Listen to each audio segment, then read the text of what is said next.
Just here. Let's review. Somebody want to read to me this paragraph, please? Go ahead. You have it in front of you, so go ahead and read loudly. The heating system of a house works to keep the temperature consistent. If the house gets too cold, then the heat automatically turns on to warm the house. The heat stops when the preset temperature is reached. This is an example of a feedback mechanism. Organisms use many feedback mechanisms to either maintain or amplify important chemical systems. This could happen at a molecular level to coordinate the function of a single enzyme, or it could happen throughout the body to regulate the organism's internal temperature. So there's a lot in this paragraph to unpack. My guess is most of you only read it, barely skimmed it, and didn't understand a lot of the words in that paragraph. I had a class that wasted a lot of time yesterday, and I was wondering how they could be wasting so much time going right to the questions and trying to answer the questions, then coming to me and asking me to help them answer the questions when the answers were right in front of them. All they had to do is look up some important words, vocabulary words, and then find the meaning in the paragraph in context. So why don't we go ahead and break down the sentences and the paragraph and find meaning in this thing that they've written. Heating system of a house works to keep the temperature constant. Now, we have mentioned it. We described that the day before yesterday. And we looked at a chart, and I said, if we set the temperature at 70 degrees Fahrenheit, the temperature can go up, and something happens, and the house will bring that temperature down, and then the house then reads that, and it brings the temperature up, and then something else happens if it gets too high. It brings it down and then up and down. I drew that on the board 2 days ago. And I said, this defines a range. And I said, here, this is too hot. Too hot, T-O-O, meaning more than the limit. And this down here is too cold, more than the limit.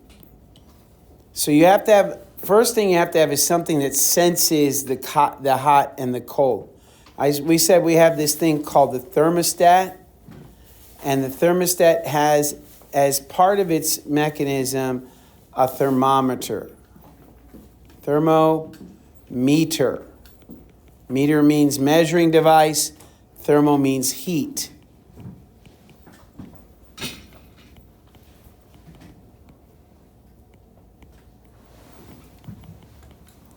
So when you look at the word thermometer, all that means is something that measures heat. It recognizes heat.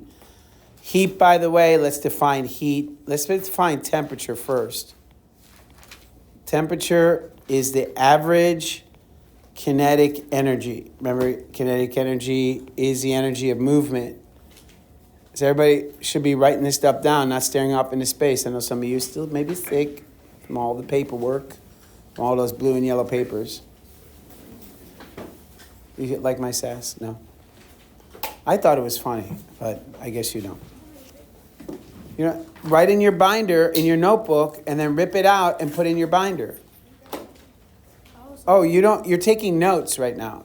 You can add them onto this. Did you not have a copy of this? Go get it. It's over here. It's right there. The notes that I'm talking about that we did 2 days ago, I already sent to you. And you got those notes? Okay. So average kinetic energy is temperature. And so it's an indirect way of measuring heat. So the a thermometer, measures heat. Then as part of the mechanism, the word is, some people didn't know what the word means. They read it as machine. It's kind of they're related. But the word is mechanism. Does anybody know what the word mechanism means?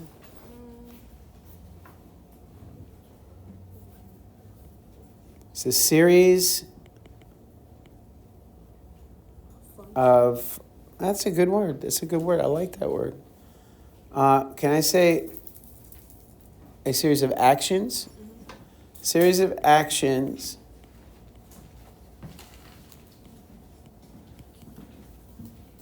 that leads to a functional result.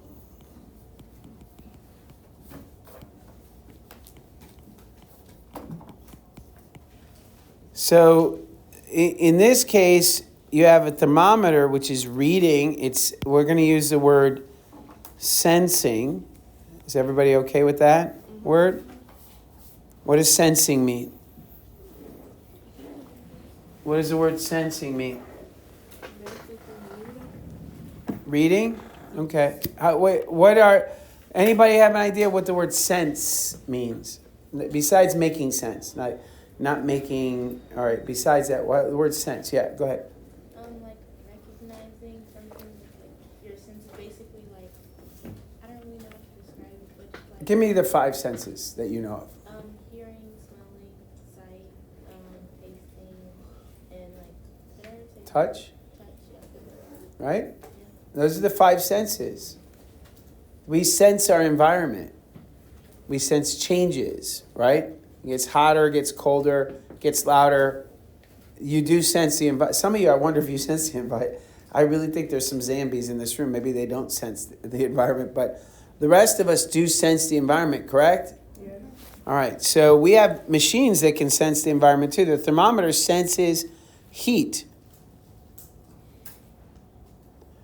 And so we sense, we have to register the change. Then, as part of the mechanism, is that sends a signal, electrical signal, to what? If it gets too hot, if it gets too cold, if it gets cold, if it senses cold, it sends a signal to what? The thermometer, in the case of the heater at your house that I described 2 days ago and that you read about yesterday. If it gets too cold, the thermometer sends an electrical signal to what? The thermometer. The thermostat is inside the thermometer. The temperature in the room the house is getting too cold. It sends a signal to the furnace.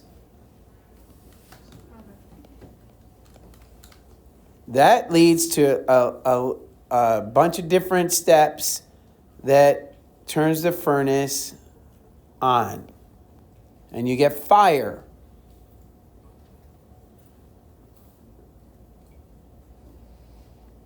That mechanism that leads to the result.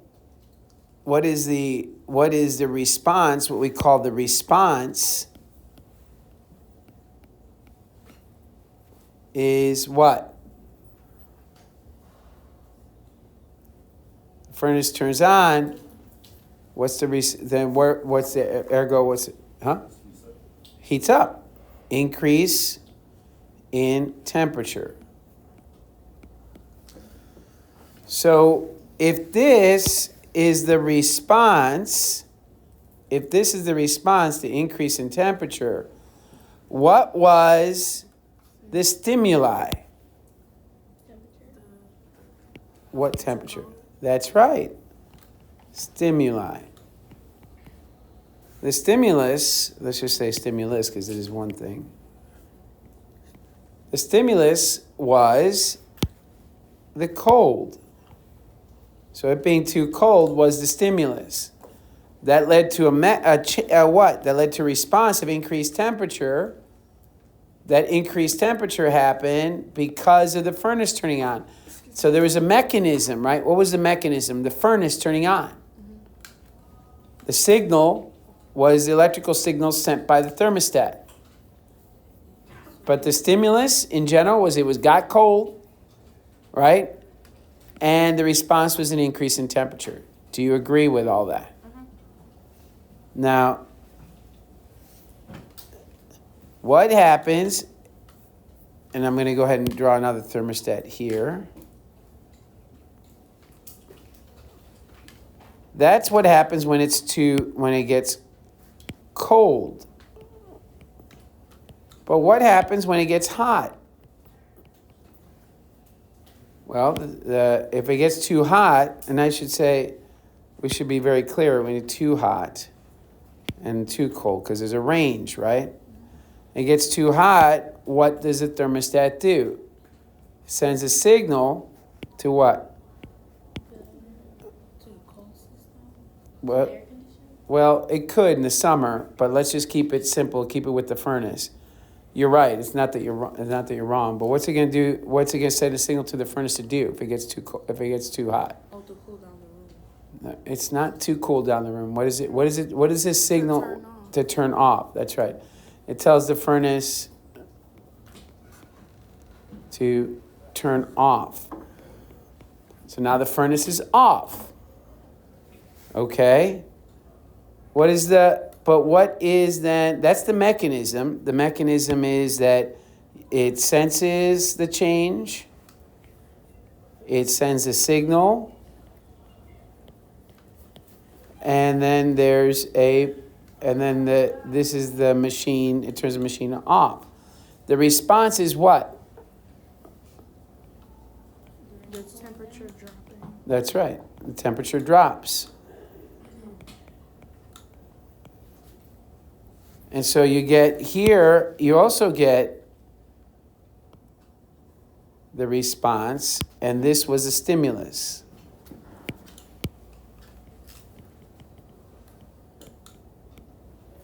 So you have a stimulus and you have a response. With a mechanism, what was the mechanism? The thermostat sensing it, sending a signal to the furnace, it turned it off. The resulting response is the temperature went down. Everybody okay with that? These two, if you drew them and kind of in a schematic, rather than without all this detail, sketch a schematic without all the detail, you could draw a thermostat. You could draw a series of arrows.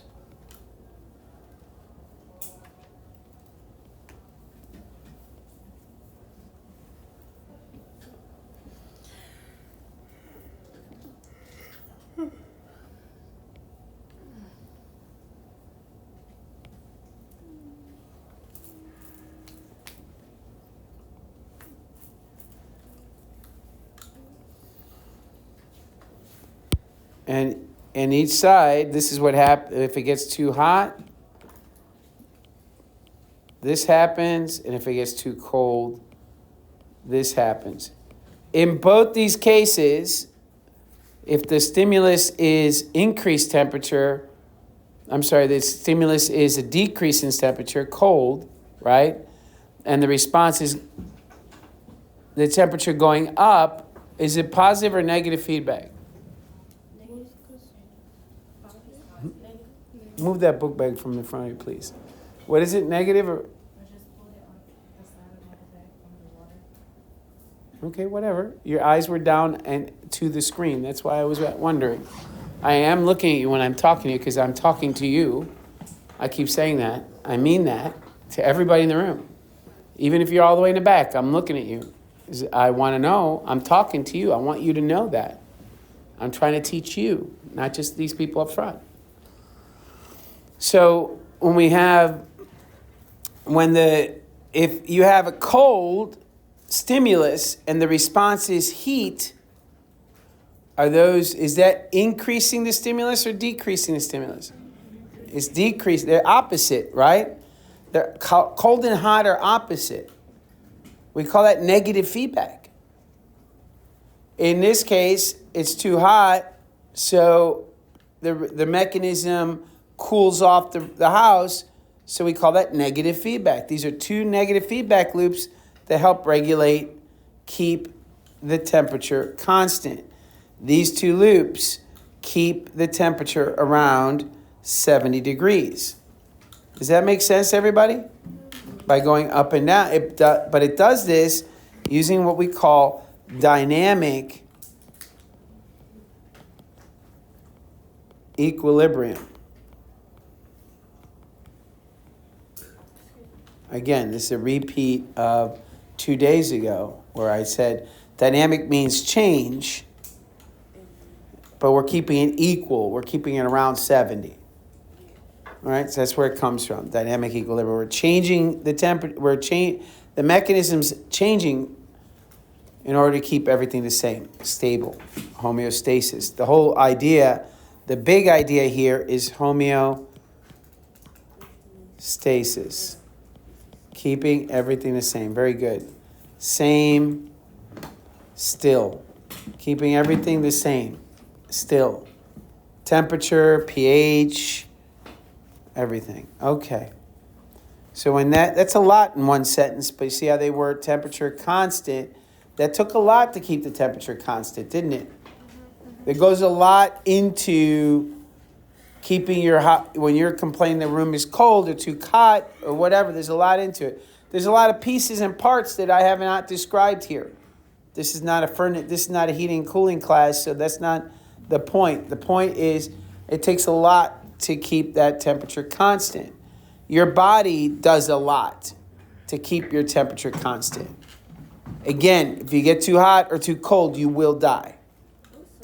So it is important that you keep your body at a constant temperature. Yeah. Is it the front or the back of our brain that sends it to our body? Say that again. Is it the front of our brain or the back of our brain that sends? It's a good point. It's called the hypothalamus. It's in your documentation, in model 2, I think.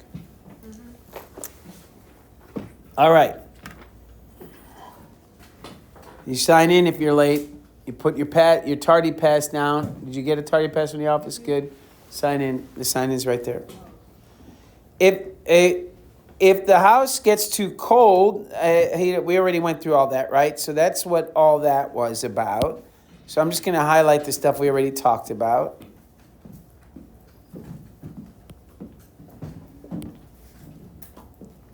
And we talked about feedback mechanism. Actually, we defined it as a negative feedback mechanism. So all that was just to understand this first half of the paragraph. Organisms use many feedback loops. Use a lot of feedback loops to keep alive. It takes a lot of this to happen. You need all 5 of your senses. You need something to measure your blood pressure. You need something to measure your glucose level. You need something to measure the heat in your body. You need all these different mechanisms to control and keep you stable. When you become unstable, you start the path towards death. And that is not a good thing. So organisms use a feedback mechanism to maintain or amplify important chemical signals, which we'll get into later. All right. So, but we did talk about that 2 days ago, when we talked about this idea of insulin. Insulin is a chemical that's known as a hormone. It's a protein. There's a small organ, which I cannot really draw. It's very small relative to your heart or what have you. It's called the pancreas. It sits near your intestines, and it releases insulin. It also releases, I think it's with an E, pancreas. Hey Siri, spell pancreas. Pancreas. Pancreas.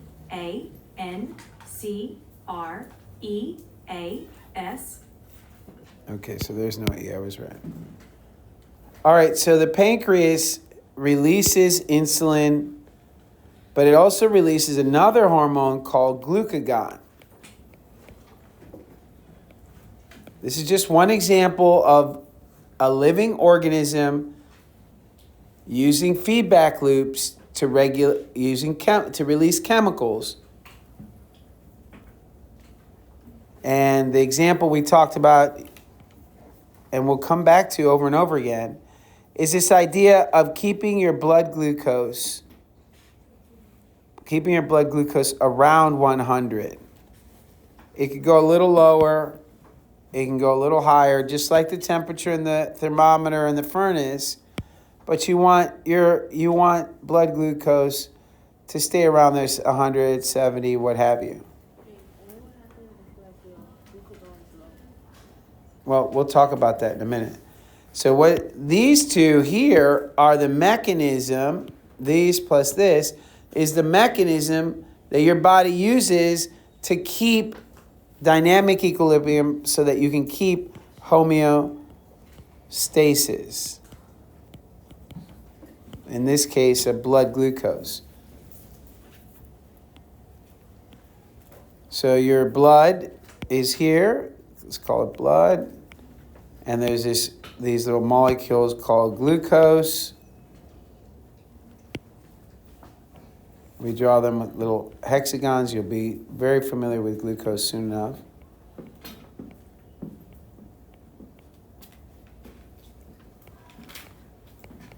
Glucose is a major, is the primary form of sugar in your blood. When you eat, the whole point is to get that glucose up. Your pancreas and your pancreas measures. Pancreas is what senses the concentration. Square brackets means concentration of sugar. Can I use sugar level for now? Okay, can I use sugar level? Is that okay? How much sugar or how little sugar you have in your blood? All right, so it senses it. The blood obviously circles in the pancreas. The pancreas has a mechanism. There's a mechanism that senses it. If the blood glucose is too high, if there's too much glucose in the blood, your pancreas releases, there's those arrows, insulin. Then that insulin goes into the bloodstream and goes to every cell, almost every cell in your body. There's a few cells that don't need insulin, but it goes to almost every cell in your body. It says, open the doors. So what happens is that the doors open in the cells. We'll talk about what those doors are. And the glucose goes into the cells. But if it goes into the cells, what's it leaving? The sugar is going into the cells. The cells are here, along the blood vessels.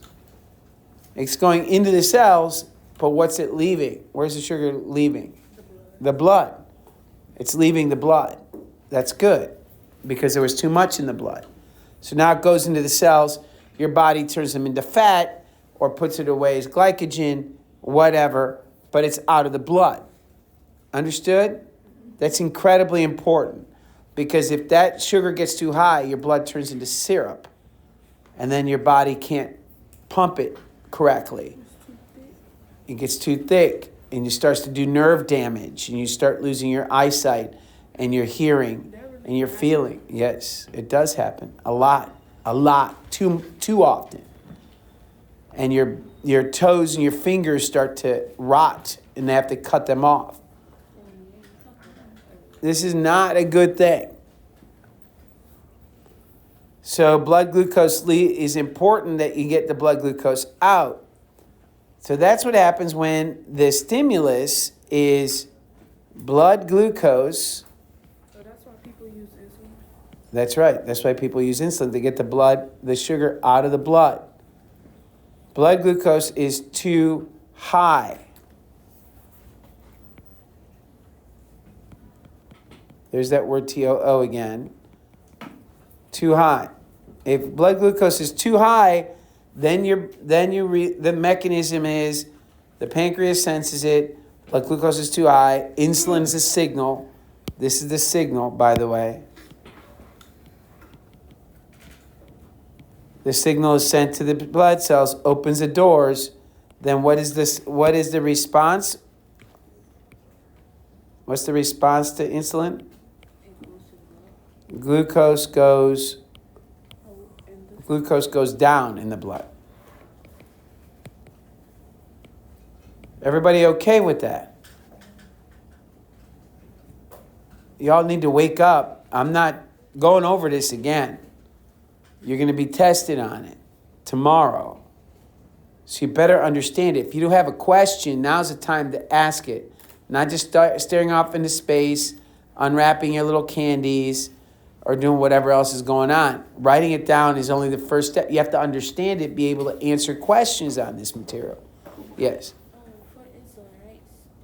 What happens if your insulin's low? If your insulin's low, then blood glucose does not come down. And you have high blood sugar, which leads to high blood pressure, which leads to thickening of the blood, which leads to neuropathy or the destruction of the nerves, circulation problems, strokes, heart attacks, embolisms, loss of tissue in the foot and the fingers, all kinds of bad things, which is why diabetics that are insulin dependent have to take insulin. They take it every day. Every time the blood glucose gets too high. Yeah. So type 1 diabetics have to take it every day, yes. Multiple times a day. In fact, some diabetics have a pump that's connected to them. They have the insulin in and it just pumps it in whenever it needs it. Huh? It's a liquid. It's actually a very small amount, but yeah. It's a needle. You have to actually most people just take it with a needle. Is that why Miss Perez got that one thing on her arm? That's right. Miss Perez is a type 1 diabetic. I'm a type 2 diabetic. I'm not insulin dependent, but I do have to control what I eat. Otherwise, my blood glucose goes too high. Yes, question. That's a good question. Let's talk about what happens when the blood glucose gets too low. So the blood glucose gets too low, obviously, as you start to respond, your response is the blood glucose is coming down. If it gets too low, the biological response is you faint. You'll get dizzy, woozy. Then you'll faint if you don't eat sugar, if you don't increase the sugar, you'll faint. And then after you fainted, if you still don't get enough sugar in your blood, you can go into a coma. Then if you still don't get enough sugar in your blood, you die. So that's a really serious issue. That's acute. This is a chronic problem. This, too high blood glucose, it'll take a while before it starts to, you see a lot of negative repercussions from consequences from having high blood glucose. So low glucose is more deadly than high glucose? It's I wouldn't say more deadly. Some people really think of it that way, but it's not. It's not that it's more deadly. It's that the death comes quicker. So it's much more acute. The word is acute. This is a chronic problem, means over time, where low blood glucose is acute. It's an emergency. This is a problem. This is a serious problem that will kill you, high blood glucose. But low blood glucose is an emergency. So, if your blood glucose gets too low, again, what reads it? The pancreas. Pancreas reads it. It's too low. I'm going to put BG, blood glucose. So the blood glucose gets too low. What is the body going to do? What's the pancreas going to do?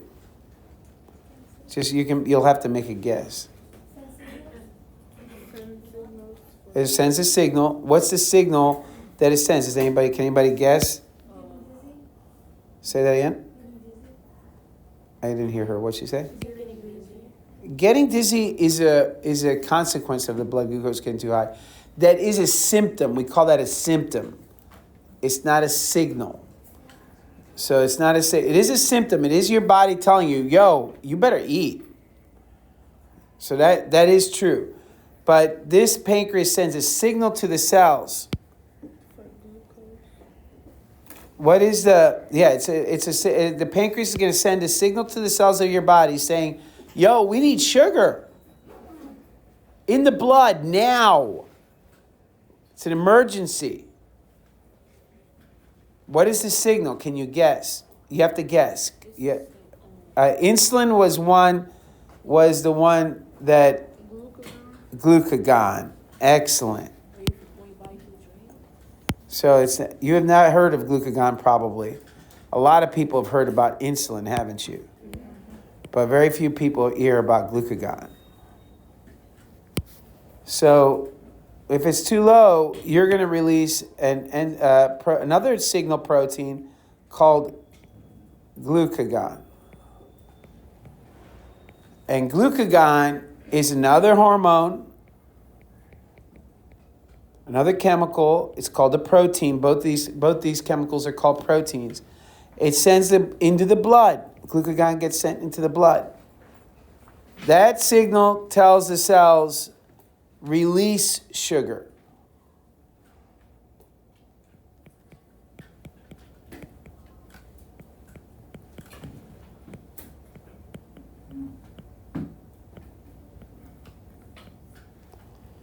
That's a mechanism. Glucagon is the signal.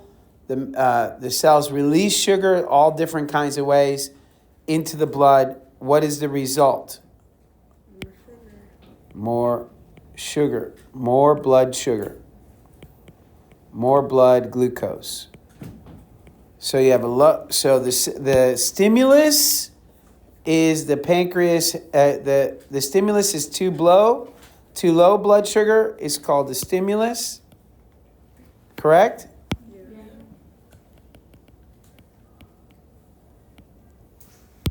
The result or the response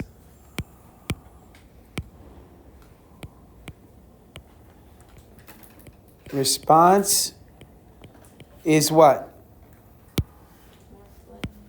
More blood glucose, correct. So the stimulus was too low blood glucose. The stimulus was too low. The response is more. So is that positive or negative? Negative. That's negative. Negative.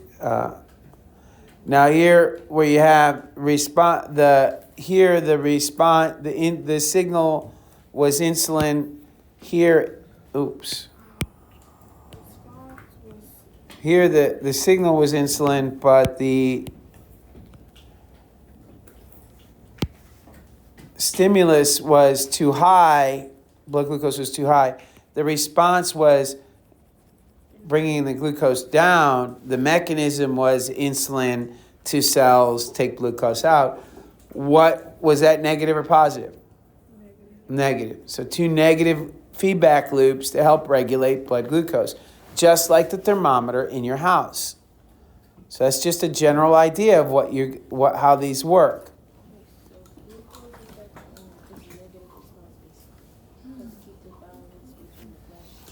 Let's not call it negative response. The loop the feedback is negative. When they're opposite, when the stimulus and the response are opposite, we call them negative. That means you're slowing down whatever it is. The stimulus glucose was too high. You didn't make the blood glucose higher, did you?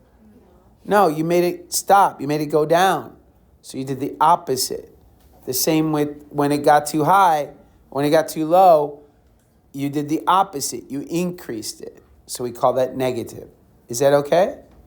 Can you go back over? Yeah. You need to write something down. Yes, question. Does your body know when to stop producing? Like your blood sugar level is too low, and then it's trying to produce. Does it know when to stop and when it's enough? Yeah, it does. There's a lag time, so it's not exact. It's not like a light switch. It's more like a dimmer. All right. So what happens is the pancreas reads too high. It releases insulin. The blood glucose starts to come down. You see the chart? It starts to come down. It'll go below 100, and it gets too low. What is your body stops making insulin, and starts to make glucagon. And before it gets to bottom, and then that starts to slow down the drop and starts to increase the blood glucose. So it's just like a constant, either too high or too low. That's right. Good. That's right.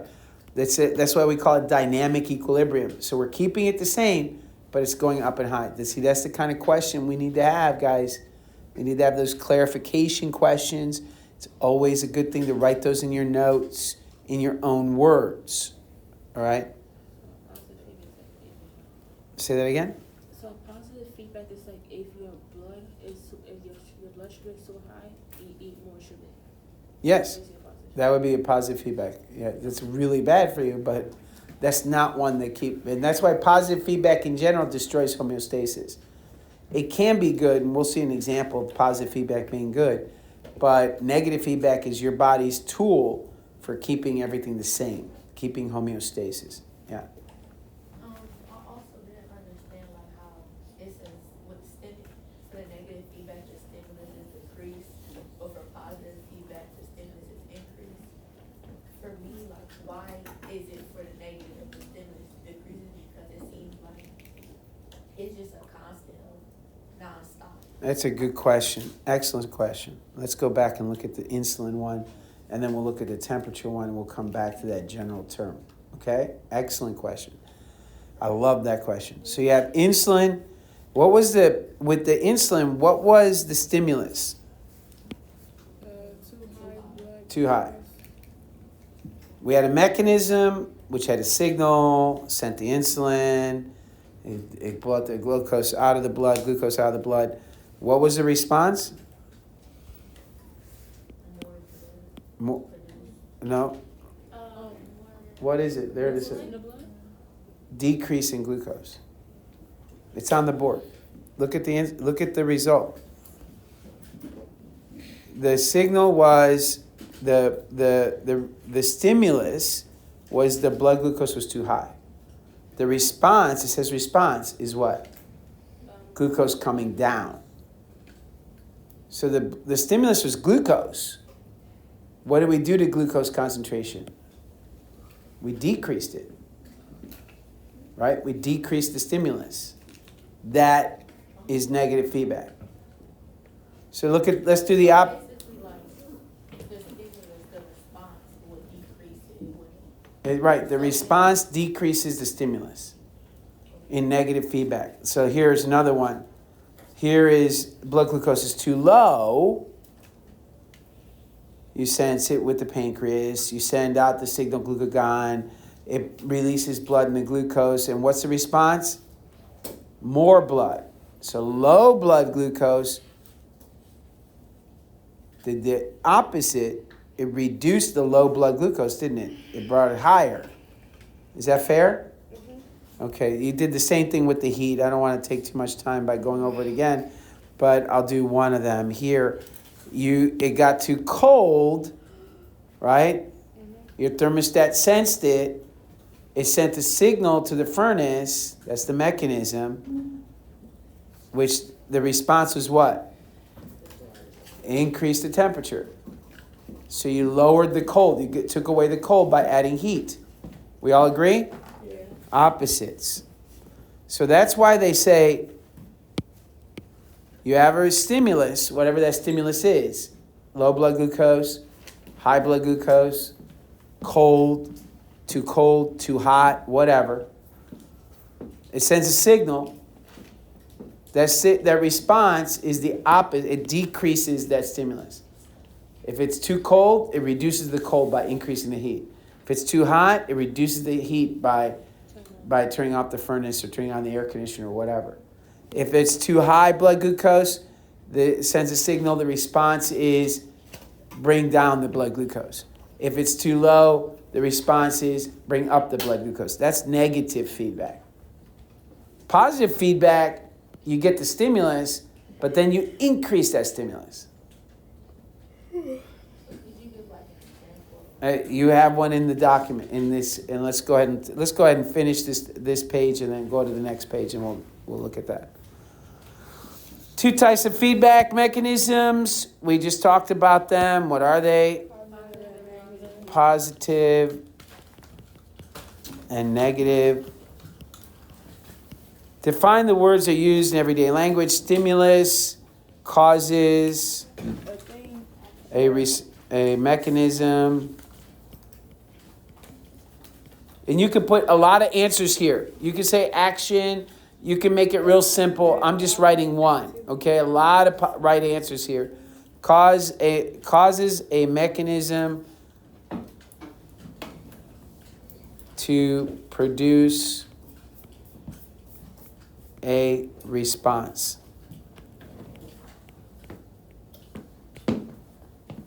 The signal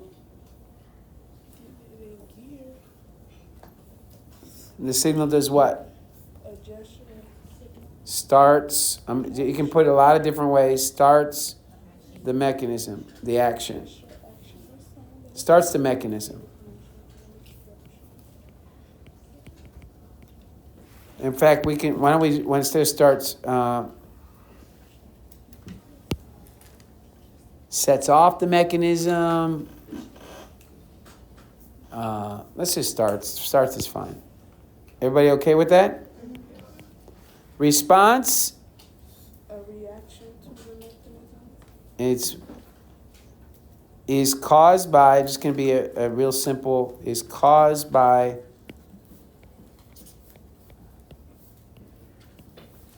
the stimulus. The response is caused by the stimulus. The stimulus causes the response, and the signal starts the mechanism. Are we okay? Yes. All right. Identify at least 3 similarities and 2 types of feedback mechanisms.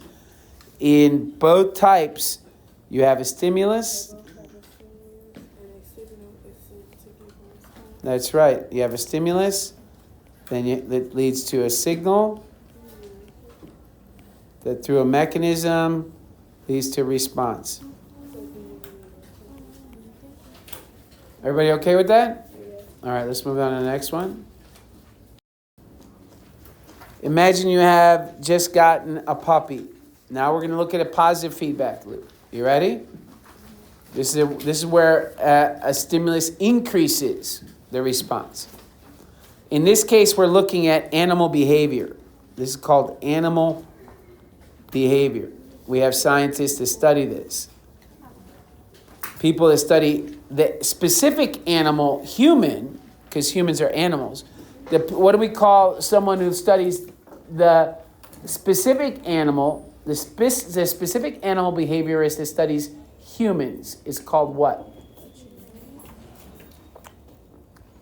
Nobody knows? You know it. Psychiatrist or psychologist. They study human, the animal behavior that we call humans, right? But animal behaviorists look at other animals like dogs and cats and other animals. I don't know. What time do we leave? It is, I think we leave at 8:54. What time? All right, so we got a couple minutes.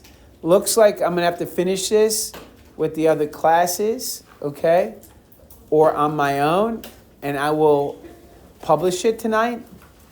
So you'll have all the answers today.